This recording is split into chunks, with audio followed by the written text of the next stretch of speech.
오늘 우리에게 주신 하나님의 말씀은 누가복음 14장 7절에서 11절까지의 말씀입니다. 신약 성경 119면에 있습니다. 누가복음 14장 7절에서 11절까지의 말씀을 제가 봉독해 드립니다. 청함을 받은 사람들이 높은 자리 택함을 보시고 그들에게 비유로 말씀하여 이르시되, 내가 누구에게나 혼인잔치에 청함을 받았을 때에 높은 자리에 앉지 말라. 그렇지 않으면 너보다 더 높은 사람이 청함을 받은 경우에 너와 그를 청한 자가 와서 너더러 이 사람에게 자리를 내주라 하리니, 그때에 내가 부끄러워 끝 자리로 가게 되리라. 청함을 받았을 때에 차라리 가서 끝자리에 앉으라. 그러면 너를 청한 자가 와서 너더러 벗이어 올라 앉으라 하리니, 그때에야 함께 앉은 모든 사람 앞에서 영광이 있으리라. 무릇 자기를 높이는 자는 낮아지고 자기를 낮추는 자는 높아지리라. 담임 목사님 나오셔서 낮은 곳으로라는 제목으로 하나님의 말씀을 선포하시겠습니다. 할렐루야. 우리 옆에 있는 분과 인사 나누시겠습니다. 사랑합니다. 축복합니다. 잘 오셨습니다. 하나님께서 당신을 사랑하십니다. 고맙습니다. 감사합니다. 사람은 살아가면서 누군가와 오늘의 찬양처럼 하나 되고 또 일치와 화해를 이루기도 하지만, 때론 누군가와 담과 벽을 쌓고 나눔과 분열을 행하는 것을 볼 수 있습니다. 인류의 역사 가운데도 그런 일들이 많은데요, 우리가 지금 남과 북이 나뉘어져 살아가는 것처럼 이전에 독일은 동과 서로 나뉘어져서 그렇게 살아갔던 것을 봅니다. 특별히 독일이 지금은 통일되어졌지만 이전에는 나누어짐의 이 증거가 되는, 징표가 되는 것이 있었는데요, 그것은 바로 베를린에 위치한 장벽이었습니다. 이 독일 베를린 장벽을 뛰어넘다가 죽은 이들도 꽤 많이 있었고요, 이 독일 베를린 장벽으로 인하여 서로가 서로를 향하여 총구를 겨누고 나와 당신은 다릅니다 라고 하며 이 다름을 틀림으로 여기고 다투었던 그런 역사가 있는 것을 봅니다. 이 베를린 장벽이 1961년에 세워졌는데요, 이 베를린 장벽이 세워지기 전에는 동독과 서독이 그래도 조금 나아진 형편으로 그들 가운데 교제도 있고 오고 감도 가능하였다고 합니다. 그런데 이게 정말 어려워진 시기가 있게 되는데요, 그 가운데 1954년경에 한 데이터 기록을 보니까 약 270만 명의 동독 사람들이 서독으로 이주하였다라고 하는 것을 기록으로 볼 수 있었습니다. 270만 명이 이제 동독은 그들이 공산 지하에서 어려움을 당할 수 있다라고 생각을 하고 그렇게 서독으로 이주하게 되었다는 것이지요. 그런데 270만 명이 그들의 자유를 찾아서 동독에서 서독으로 이주하는 가운데 특별한 것은 서독에서 동독으로 그렇게 이주한 한 목사님의 가정이 있었다는 것입니다.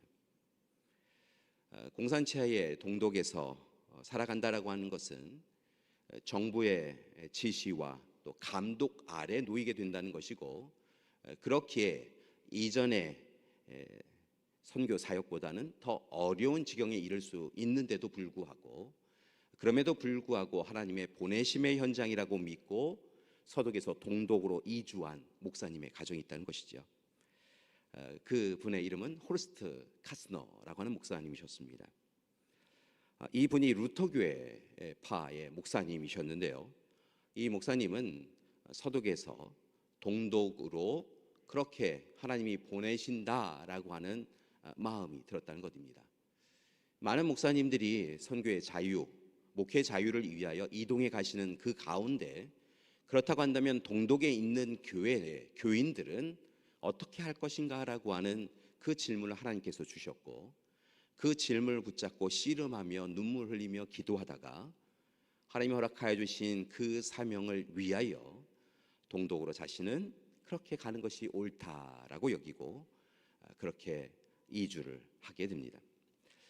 그때에 태어난 지 6주가 된 아이가 있었다고 합니다. 함부르크에서 태어난 이 6주 된 여자아이 하나를 데리고 그 가정이 동독으로 이주하지요. 아니나 다를까 참 힘들고 어려운 시간을 보내었다고 합니다. 고난과 고통이 그들 가운데 있었고요. 서독에 남아 있었다고 한다면 좀 더 편안하고 편리할 수 있는데요. 동독으로 옮겨서 여러 지시도 받고 감독도 받고 참 불편한 일이 많았다고 합니다. 그럼에도 불구하고 이 카스노 목사님은 하나님께서 보내신 현장이다라고 여기고 그곳에서 최선을 다하여 목회를 합니다. 당시 아버지의 품 안에 안겨서 동독으로 갔던 6주 되었던 그 여자아이는요, 자라나면서 이 동독에서 거주하게 되는데요, 그 가운데에서 수학과 언어 능력이 다른 이들보다 특출나고 탁월하여서 많은 사람들이 그를 존중하였고 또 교육을 시켜서 자라나면서 여러 가지에 대한 부분들의 영역이 확장되기 시작합니다. 이 동독에서 양자역학을 연구하는 물리학자로 많은 사람들이 그의 이름을 알게 되었다고 합니다. 또 다르게는 물리학자로서만 뛰어난 재능을 발휘한 것이 아니라 그가 정치에도 참여하여서 이후에 보면 가족, 노인, 여성, 청소년부 장관을 행하기도 하고요. 환경, 자원보전, 방사능, 안전부 장관을 역임하기도 했다고 합니다. 그리고 마침내 독일이 1990년에 통일을 하게 되지요. 갑작스럽게 통일을 합니다. 하나님께서 아마 강권적으로 그 민족을 사랑하셔서 통일을 이루신 것 같은데요. 하나님께서 언젠가 우리도 그렇게 강권하셔서 갑작스럽게 하나님의 때 분명 평화롭게 통일을 이루시는 때가 있는 줄 믿습니다. 아무튼 그렇게 통일이 된 이후에 이제 동독과 서독이 함께 한 나라로 살아가는데요. 놀라운 것은 앞서서 소개해드렸던 아버님 목사님에 의하여서 6주 만에 서독에서 동독으로 갔던 그 어린 아이가 2005년 11월 통일된 독일 총선에서 최연소 그리고 최초의 여성 총리가 됩니다.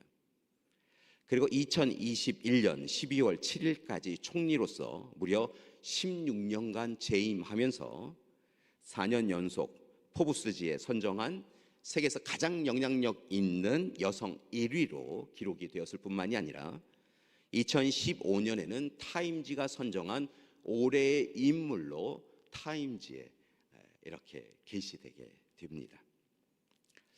그녀가 누구인지 이미 아신 분들도 계실 텐데요. 그녀는 독일의 두 번째 라인강의 기적을 이루었다라고 평가받는 바로 앙겔라 메르켈 총리입니다. 바로 이 여성 총리이죠. 그녀는 정치에 입문한 지 24년 동안 귀한 사명을 사역이라 여기고 감당해 갔는데요. 어떤 스캔들도 그리고 부패 사건도 연루된 적이 없다라고 평가받습니다. 정직하고 진실하였습니다. 최선을 다하였습니다. 특별히 그가 독일 정치사 가운데에서 존중받는 것은 독일 정치를 정책의 토론장으로 만들었다라고 하는 이유 때문입니다. 이 정치라고 하는 것이 정당과 정당이 자신의 유익을 얻기 위하여 정치를 하는 것인데요. 이 정치의 현장이 되어 다툼이 일상화되어 있는 이 정치의 현장을 오히려 정책을 나누고 그 정책이 상대방의 정책이 옳다라고 한다면 주저함 없이 자신의 정당의 정책을 내려놓고 상대방의 정당의 정책을 받아들이는 일을 이 메르켈 총리는 주저함 없이 행하였다고 합니다. 그래서 사실은 자신의 정당만이 아니라 다른 정당에서도 존중하고 귀하게 여긴 정치가인이 되었습니다. 그래서 그런지 처음 이 총리로 시작할 때는 이 독일의 위치가 굉장히 유럽연합 가운데 아래에 위치하였는데요. 이후에 독일이 전체 유럽을 이끌어가는 나라로 존중받는 국가가 됩니다. 특별히 유럽 재정 위기, 난민 위기, 그 외에도 여러 국제적 위기가 그녀가 사역을 감당할 때, 사명을 이루어갈 때 그녀 가운데 문제로 대두되었는데요. 원칙에 기반하여서 신중한 결정을 내리고 무엇보다 참으로 그에게 허락되어진 국민의 뜻이 어디에 있는가라고 하는 것을 살펴보며 그는 최선을 다합니다. 특별히 이 메르켈 총리의 리더십에 대하여 지칭하는 부분이 있는데요. 그것은 바로 엄마 리더십이었습니다. 푸근한 성품 그리고 누구나와 공감하는 능력을 가지고 있던 그녀는 주저함 없이 아이들을 위하여 무릎을 꿇는 여인이었고, 그리고 상대방의 아픔에 대하여서 살펴보고 듣는 일을 행하였지요. 그래서 엄마 리더십, 포용과 화합의 리더십으로 많은 사람들에게 굉장한 인기를 얻었습니다. 많은 사람들이 그녀가 그렇게 엄마 리더십으로 귀한 사역과 사명을 진실되게 정직하게 최선을 다하여 행하는 것을 보면서 참으로 귀하다라고 여기며 그 일의 토대는 어디에서 시작되었을까라고 이야기를 하곤 하였는데요. 그녀는 주저함 없이 바로 아버지 호르스트 카스너 목사님의 선한 영향력이 그의 삶에 이어져 왔다라고 이야기하는 것을 보았습니다. 하나님의 일꾼으로서 조금은 편할 수 있는 서독의 사역지에서 동독으로 사역지를 옮겨갔던 아버지의 그 마음, 그 낮아짐, 그 섬김의 모습을 기억한 그녀는 그의 삶을 통하여 낮아지고 비우고 내려놓고 겸손히 진실되게 살아가는 삶, 그 삶을 최선으로 여기며 살아갔다고 합니다. 그런 그녀의 삶을 평가하는 특별한 에피소드들이 전해져 오는데요. 어느 날 정치, 정책에 대한 부분들에 대한 인터뷰를 다 마친 후에 친하였던 기자들이 남은 자리에서 한 기자가 메르켈 총리를 향하여서 미소를 띄우며 질문을 했다고 합니다. 총리님, 오늘도 똑같은 옷을 입으셨네요. 총리님 옷은요 몇 벌입니까? 늘 보면 똑같은 옷을 입으시는 것 같습니다 라고 하면서 조금은 늘 한결같은 옷을 입고 있는 메르켈 총리를 향하여서 옷 잘 못 입는다고 그렇게 이야기를 했다는 것입니다. 그때 메르켈 총리가 웃으면서 이야기했다는 거예요. 안타까운 것은 제가 모델이 아니라 공무원입니다. 그리고 이것으로 족합니다 라고 이야기했다는 것입니다. 어느 또 다른 기자가 물었답니다. 총리님 요즘 일이 바쁘신데 집안일은 어떻게 하십니까? 가사 도우미를 좀 이렇게 모시고 함께 합니까? 라고 했더니 아니요, 저희가 그럴 형편은 되지 않아서요 라고 이야기하며 저도 그리고 제 남편도 꽤 살림을 잘합니다 라고 이야기했다는 것입니다. 집을 청소하고 음식을 준비하는 것, 모든 일을 마치고 퇴근하면 하지요 라고 이야기하며 특별히 자신은 세탁물을 잘 챙기고 남편은 세탁기를 잘 돌린다라고 하며 자랑하더라는 것입니다. 특별히 무료 전기가 있나 봐요. 독일에는 한밤중이 되면 무료 전기를 쓸 수 있는데 기다렸다가 무료 전기를 통하여 세탁기를 돌린다라고 자세하게도 설명하더라는 것입니다. 감사한 것은 우리처럼 층간 소음이 있으면 문제가 되는데요. 독일은 방음벽을 잘 설치하여서 한밤중에 세탁기를 돌려도 어려움이 없다라고 그렇게 이야기를 하더라는 것입니다. 한국의 총리, 유럽 연합을 이끌어 갔던 여인인데요. 그렇게 그녀는 하나님이 맡겨주신 사역, 사명이다 생각하고 자신을 드러내지 않고 최선을 다하여 진실하게 하나님 앞에서 귀한 일 감당하다가 그렇게 물러납니다. 이 말씀을 앞서서 드린 이유는 요즘 제게 깊은 고민이 있기 때문에 그렇습니다. 목회자로서의 고민입니다. 그것은 바로 하나님이 기뻐하시는 삶은 무엇일까라는 것입니다. 우리는 하나님께 영광 돌리는 삶을 살아가는 삶, 그 삶을 목적으로 하는 사람들인데요. 하나님이 기뻐하시는 삶은 무엇일까라고 하는 그런 근본적인 물음이 제 마음에 있습니다.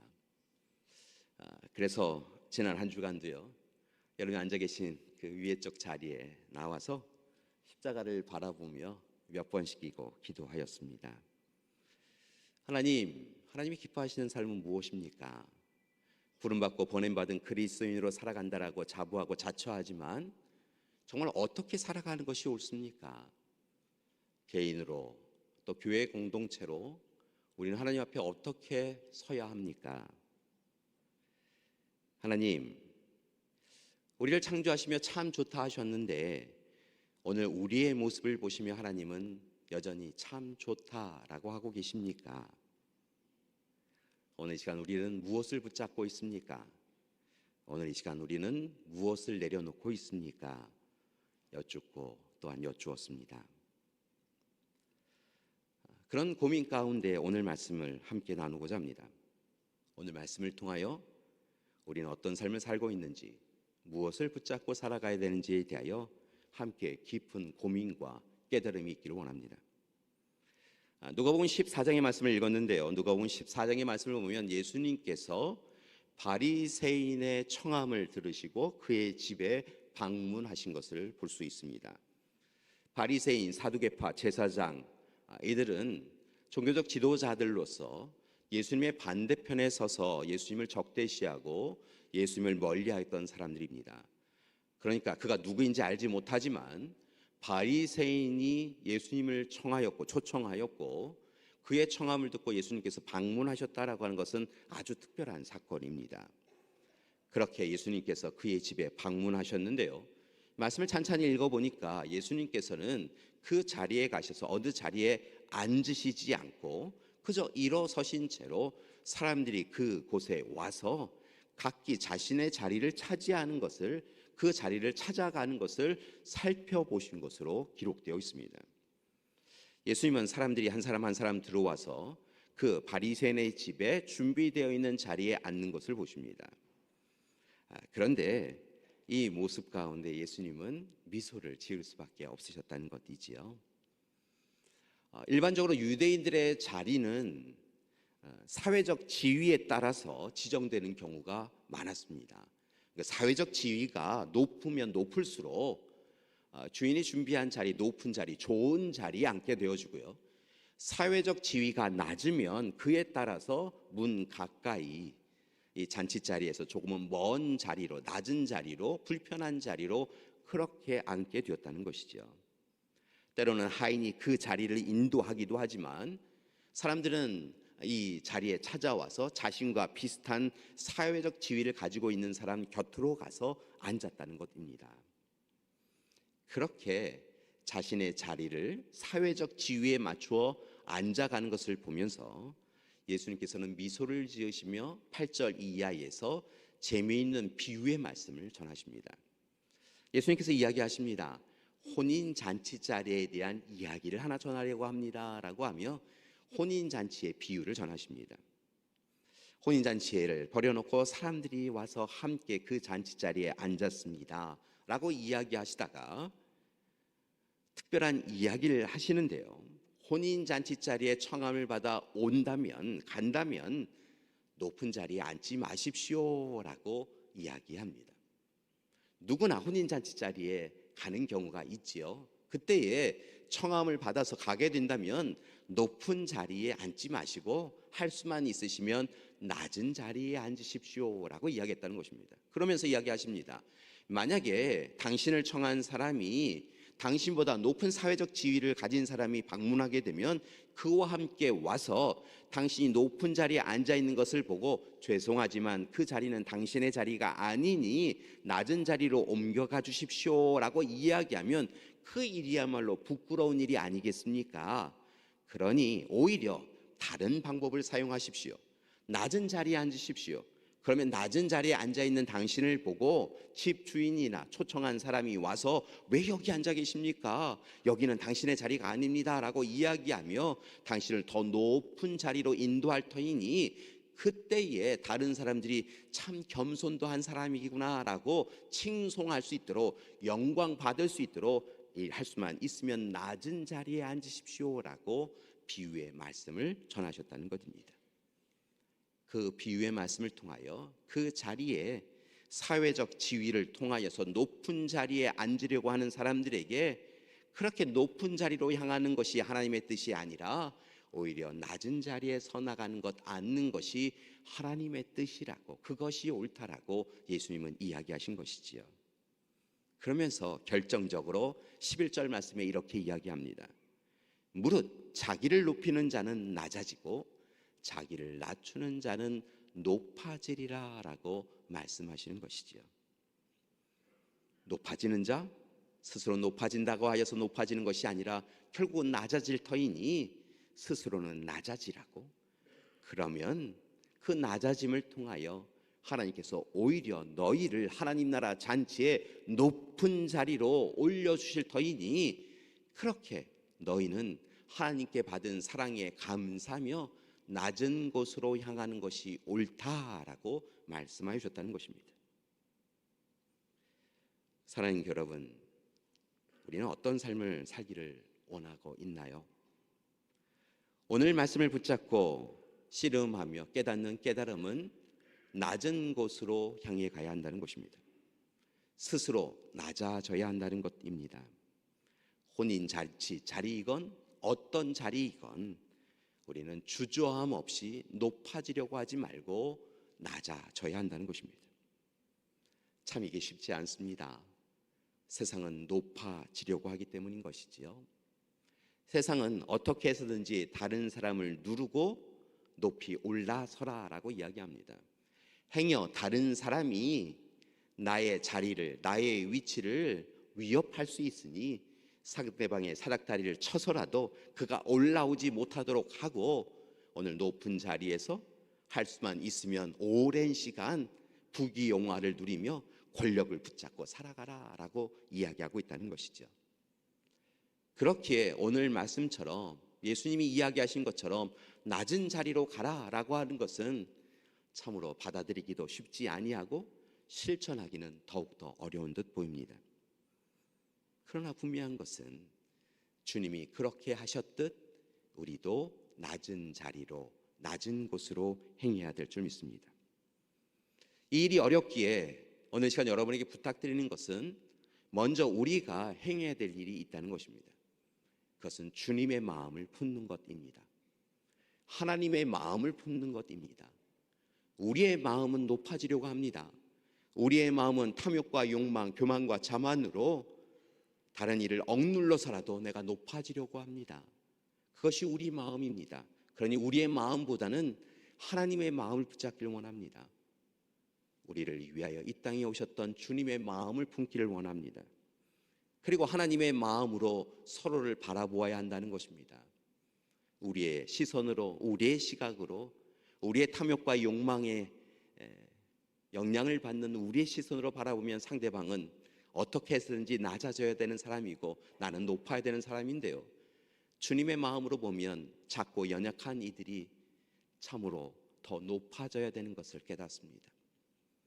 타인을 높이서 아래로 바라보는 것이 아니라 타인을 아래에서 위로 바라보며 그렇게 서로를 격려하고 지지하고 후원하며 살아가는 것이 바로 하나님의 마음이요, 하나님이 우리에게 이야기하시는 삶의 방식인 것을 깨닫습니다. 따라서 바라고 하기는 오늘 이 시간 서로를 높이며 서로를 존중하며 하나님의 마음으로 서로를 부둥켜 안고 일치와 연대, 화합을 이루어가는 진정으로 하나 되는 우리가 되기를 소망합니다. 분명한 것은 여기에서 주님께서 낮아져라 라고 하는 이 낮아짐은 굴종도 아니고 또한 동정도 아닌 것을 깨닫습니다. 오히려 예수님께서 이야기하시는 낮아짐은 우리가 먼저 하나님의 사랑을 누렸으니 그 사랑으로 우리도 서로에게 자비와 긍휼을 베풀며 서로를 높이라고 하시는 말씀인 것을 깨닫습니다. 성육신하여 이 땅에 피조물의 몸을 입고 오셨고 피조물을 위하여 자신의 생명을 내어주신 그 예수님의 사랑에 감사하며 감격하며 살아간다고 한다면 그 사랑받은 자로 나는 다른 사람들보다 높아져야겠습니다. 십자가는 주님이 지시고 다른 이들이 지고 나는 십자가의 영광만 바라보며 살겠습니다가 아니라 오늘 이 시간 그렇게 주님과 함께 타인을 위하여 자신에게 맡겨진 십자가를 지고 자기를 부인하며 살아가는 우리가 되기를 소망합니다. 그렇게 낮아질 때 낮아지는 우리의 모습을 보시고 하나님께서 참 좋다, 그렇게 사는 거지, 그것이 영광 돌리는 삶이지라고 이야기하며 낮아진 우리를 높이 들어 하나님 나라 잔치자리에 참여토록 이끌어 주시고 날마다 세상이 줄 수도 알 수 없는 기쁨과 평안을 허락해 주시며 날마다 귀하고 복된 길로 이끌어 주실 줄 믿습니다. 예수님은 바로 그런 말씀을 성경을 통하여 공생의 사역을 통하여 이야기하고 계신 것을 보는데요. 마가복음 10장 43절에서 45절의 말씀을 보면 바로 그 부분을 재차 강조하신 것을 볼 수 있습니다. 마가복음 10장 43절에서 45절의 말씀을 보니까 이런 내용이 있습니다. 너희 중에 누구든지 크고자 하는 자는 너희를 섬기는 자가 되고, 너희 중에 누구든지 으뜸이 되고자 하는 자는 모든 사람의 종이 되어야 하리라. 인자, 예수님께서 온 것은 섬김을 받으려 함이 아니라 도리어 섬기려 하고 자기 목숨을 많은 사람의 대속물로 주려 함이니라 라고 말씀하고 있다는 것입니다. 크고자 하면, 으뜸이 되고자 한다면, 높은 자리에 있고자 한다고 한다면 오히려 낮아지라고, 오늘 이 시간 종이 되라고, 섬기라고 이야기하고 있으시다는 것입니다.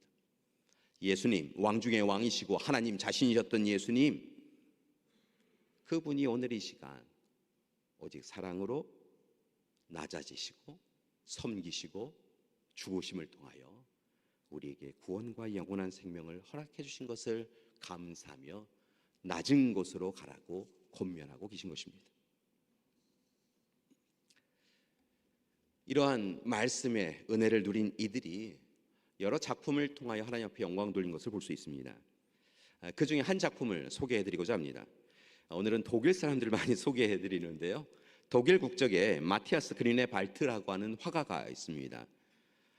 이 분의 작품 중에 조롱당하는 그리스도라고 하는 작품이 있습니다. 주로 제대화라고 하죠. 이 성전에 그려진 그림을 많이 그리신 분인데요. 조롱당하는 그리스도라고 하는 작품을 여러분에게 소개해 드리고자 합니다. 바로 이 그림입니다. 1503년에서 1505년까지 목판의 유체로 그림입니다. 이 그림은 지금은 미넨에 위치한 알테 파나코테크 미술관에 있습니다. 그리고 많은 사람들이 이 작품 앞에서 멈춰 설 수밖에 없는 작품인데요. 이 그림을 천천히 살펴보겠습니다. 그림에서 여러분 보시기에 아래 외쪽에 눈이 가려진 채 손이 묶인 분이 예수님입니다. 당시에는 이렇게 예수님의 눈을 가리는 것이 일반적인 화가들의 그런 방식이었나 봅니다. 고통당하고 고난당하시는 예수님, 앞서서 보면 한 사람이 줄을 묶어갖고 예수님을 이끄는 것을 볼 수 있는데요. 그렇게 강압적으로 이끌어서인지 주님이 그만 쓰러져 그렇게 내리십니다. 자, 그런데 이 그림을 보니까요, 참 두렵고 떨립니다. 예수님 바로 위편에 보시면 예수님을 향하여 왼쪽 손을 이렇게 대얹는 것 같습니다. 그리고 오른손을 한껏 위로 올려서 예수님을 치고자 하는 사람이 있습니다. 입을 꽉 물고요, 힘껏 예수님을 오른손으로 때리려고 하는 사람의 모습이 보입니다. 그 뒤에 그의 왼편에 있는 사람, 곧이어서 그도 그렇게 때리라 라고 하는 모습으로 그렇게 있습니다. 예수님의 오른쪽 편에 있는 사람들을 보면 막대기를 들고 있습니다. 단순히 이 막대기의 용도는 자신의 몸을 지탱하는 것이 아니라 아마도 그 막대기를 들고 와서 예수님을 때리고자 하는 것 같습니다. 악함을 도모하며 그 자리에 모든 이들이 손으로 막대기로 때리고자 합니다. 이 성화를 처음 보았을 때 참혹하였습니다. 참혹한 만큼 죄송함과 미안함, 마음 아픔이 제 가운데 있었습니다. 왜냐하면 그 자리에서 매 맞고 그리고 주먹질을 당해야 되는 이는 예수님이 아니라 제 자신인 것을 깨달았기 때문에 그렇습니다. 예수님은 그 자리에 있으실 이유가 없었습니다. 예수님은 죄가 없으셨고 그렇게 고난과 고통을 당할 이유가 없으셨습니다. 그러나 예수님은 그곳에 서셨습니다. 죄와 악으로 인하여 죽음에 이를 수밖에 없고 영원한 어둠 가운데 가두어질 수밖에 없는 백성들을 위하여, 저와 여러분을 위하여 그렇게 예수님은 무너져 내리셨고 주먹질을 당하였고 못질을 당하셨고 가시면류관의 시움을 받으셨습니다. 그리고 마침내 대속제물이 되셔서 죽임 당하셨습니다. 그분이 고통당하심으로 우리가 나음을 입었고 그분이 죽으심을 통하여 우리가 살림을 얻었습니다. 예수님은 그렇게 주저함 없이 낮아지셨습니다. 돌아보면 주님은 돌구유로 오셨고 골고다 언덕의 십자가로 향해 가셨습니다. 낮은 자리로, 더 낮은 곳으로 아파하고 힘겨워하는 우리를 위하여 가까이 오셨고 우리와 함께 웃고 우셨고 그리고 우리를 다시 일으켜 세워주셨습니다. 세상 사람들은 아무도 눈여겨보지 않고 세상 사람들은 조롱하던 이들 곁에 가셔서 그들이 하나님의 자녀인 것을 알려주셨고 그들을 높이셨습니다. 사랑하는 여러분, 오늘 우리는 어떤 삶을 살고 있습니까? 바라고 나기는 주님이 우리에게 알려주신 대로, 당부하신 대로, 그리고 주님이 먼저 행하신 대로 더 낮은 곳으로 향해 가는 우리가 되길 소망합니다. 탐욕과 욕망으로, 교만과 자만으로 높은 곳을 향해 가는 것이 아니라 낮은 곳으로, 주님이 우리를 쓰시겠다 하신 그 낮은 곳으로 나아가서 그렇게 주님의 쓰임 받는 것에 기뻐하며 살아가는 우리가 되길 소망합니다. 주님과 함께, 교회와 함께 더 낮은 곳으로 나아가길 원합니다. 그곳에서 주님께서 우리를 위하여 예배해 주신 하나님 나라 잔치가 이루어질 터이고 그곳에 참여한 우리를 하나님께서 착하고 충성된 종아 잘하였도다라고 이야기하며 격려하시고 우리를 높은 자리로 인도해 주실 줄 믿습니다. 그러니 이 세상 살아가면서 스스로 높아지려고 하지 마시고 오히려 낮아지셔서 상대방을 높이심으로 주님을 아는 사람, 주님과 관련된 사람, 주님의 사랑을 누린 자로 살아가시고 그렇게 주님이 기뻐하시는 자가 되어지는 우리가 되길 소망합니다. 사랑하는 여러분, 더 낮아지는 우리가 되길 소망합니다. 늘 말씀드리지만 우리 교회에서 제일 낮은 사람은 정해져 있습니다. 누구지요? 모르신 것처럼 그러세요? 그냥 이렇게 하시면 돼요. 너 네가 제일 낮지? 라고 하시면 돼요. 우리 교회에서 제일 낮은 사람은 저입니다. 감사한 것은요, 저처럼 낮아지려고 하는 하나님의 일꾼들이 참 많으십니다. 우리 장로님들, 권사님들, 안수 집사님들이 주저함 없이 무릎 꿇으시는 분들이십니다. 우리 교회에 제일 높으신 분들은요, 오늘 새가족 성경 공부를 수료하시고 우리 교회의 일원이 되신 우리 새가족 분들이십니다. 여러분이 우리 교회에서 제일 높으신 분들이십니다. 여러분이 말씀하시면 따릅니다. 그렇게 우리가 낮아지기를 소망합니다. 살아온 삶의 연륜, 신앙의 연륜, 직분으로 인하여 높아지려고 하지 마시고 오늘 우리에게 맡겨주신 십자가를 붙잡고 더 낮아져서 낮아진 곳에서 묵묵히 기도하며 인내하며 살아갈 때 주님께서 우리를 마침내 높여 주실 줄 믿습니다. 스스로 높아지려고 하지 마시고요, 하나님께서 우리를 높이시는 은혜를 누리시는 우리 믿음의 가족들 되시기를 간절히 기도드립니다. 오늘 시간 그런 소망으로 더 낮은 곳으로라고 하는 찬양을 드리겠는데요, 이 낮은 곳으로라고 하는 찬양 아마 처음 보시는 분도 계실 것 같아요. 그래서 악보를 준비하였습니다. 사실은 잘 모르시는 찬송일 수 있어서 주저주저 하다가 그래도 오늘 말씀에 가장 적합한 찬송이다라고 생각하여서 양해를 구하고요, 여러분 함께 찬양을 드리기를 원합니다. 이 곡의 이 멜로디는 어렵지는 않습니다. 그래서 여러분 부르시면서요, 눈으로 따라 부르시고 또 입술로도 함께 불러보시는 시간이 되셨으면 좋겠습니다.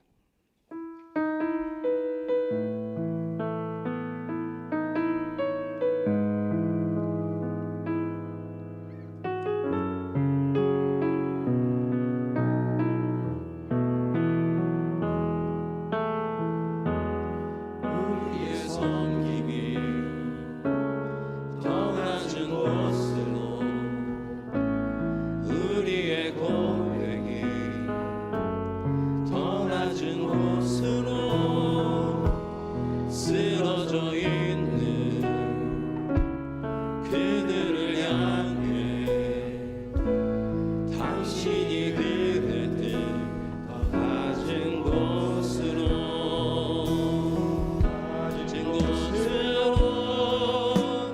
우릴 초대하네. 함께하자고 말씀하시네. 우리도 예수 그 길을 따라 함께 가길 원하네. 우리 처음부터 다시 부를까요? 우리의 섬김이 더 낮은 곳으로 우리의 고백이 더 낮은 곳으로 쓰러져 있는 그들을 향해 당신이 그랬듯 더 낮은 곳으로 낮은 곳으로 우릴 초대하네. 함께하자고 말씀하시네. 우리도 예수 그 길을 따라 함께 가길 원하네. 주님이 우리와 함께 하시네. 십자가 피 흘린 예수의 손으로 모든 아픔을 위로하시네. 우리에게 보여주셨네. 주님이 우리와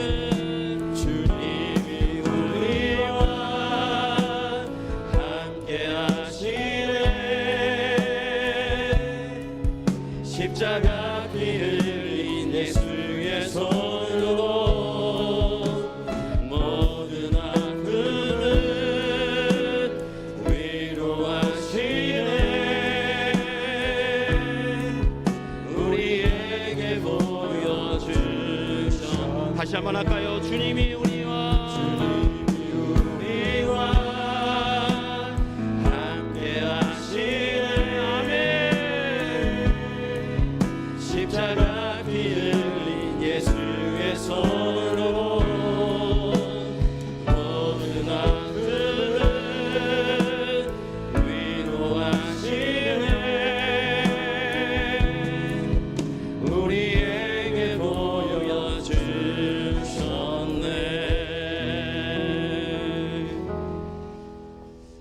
세상에서 살아갈 때 때로 지치고 고날 때가 있습니다. 그때 주님께서는요, 우리 가운데 찾아오셔서, 낮아지셔서 찾아오셔서 우리의 손을 붙잡고, 내가 너를 안다고, 내가 너를 사랑한다고, 내가 절대로 너의 손을 붙잡고 놓치지 않으리라고 이야기하시며 함께하여 주신 줄 믿습니다. 이제 그 사랑 받은 우리가 오늘 이 시간 주님을 아직 알지 못하는 이들, 그래서 아파하는 이들, 주님을 알되 세상에서 힘겨워하는 이들에게 찾아가서 낮은 곳으로 가 그들의 손을 붙잡고 그들의 좋은 친구가, 동행자가 되어주기를 소망합니다. 그때 함께 맞잡은 우리를 귀히 여기시고 하나님께서 약속의 자리로, 또한 하나님이 기뻐하시는 자리로 이끌어 주실 줄 믿습니다. 그런 소망을 가지고요, 좀 시간이 많이 지났지만 함께 기쁨으로 찬양하였으면 좋겠습니다. 나의 가장 낮은 마음이라고 하는 찬양이 있는데요, 우리 함께 하나님 앞에 기쁨으로 찬양하시겠습니다.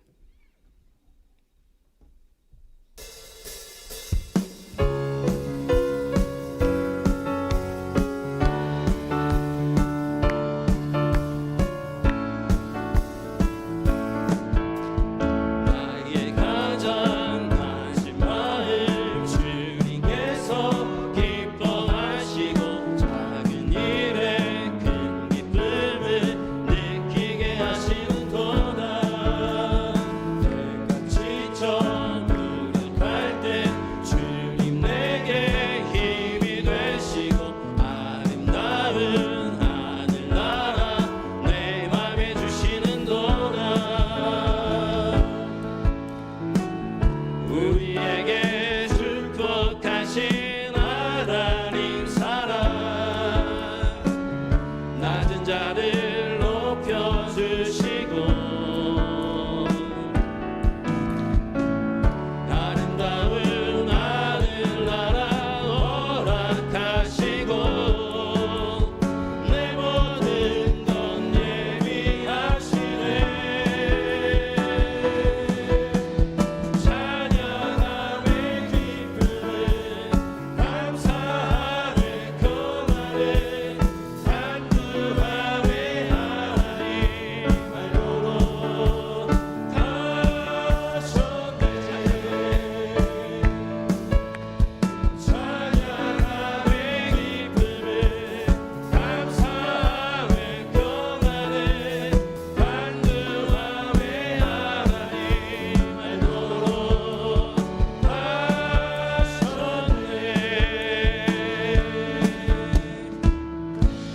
우리 하나님 앞에 영광의 박수를 보내겠습니다.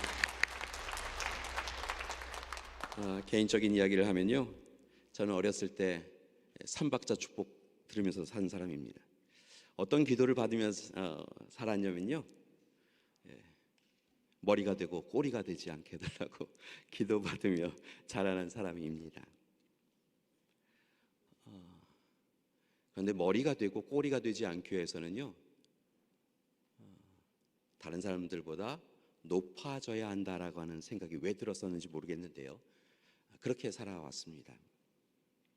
더 많은 것을 움켜잡고 더 많은 것을 누릴 수 있는 자리에 서야 된다라고 생각해 왔습니다. 근데 이만큼 시간이 지나고 알았습니다.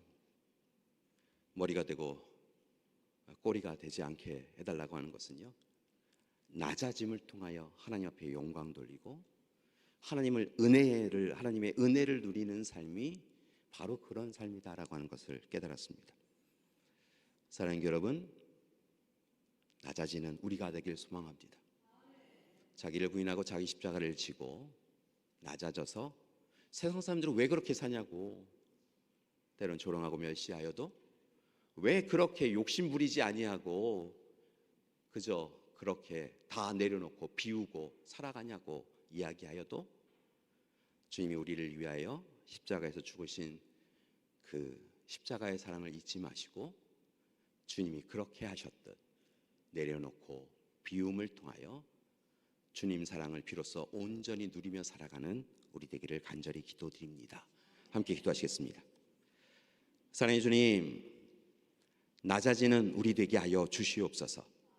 주님이 그러셨던 것처럼 주님이 육신의 몸을 입고 오시고 우리를 위하여 돌구유로 우리를 위하여서 십자가로 나아가셨던 것처럼 날마다 주님을 위하여 낮아짐을 통하여 비로소 주님의 사랑을 통하여 높아지는 우리 되게 하여 주시옵소서.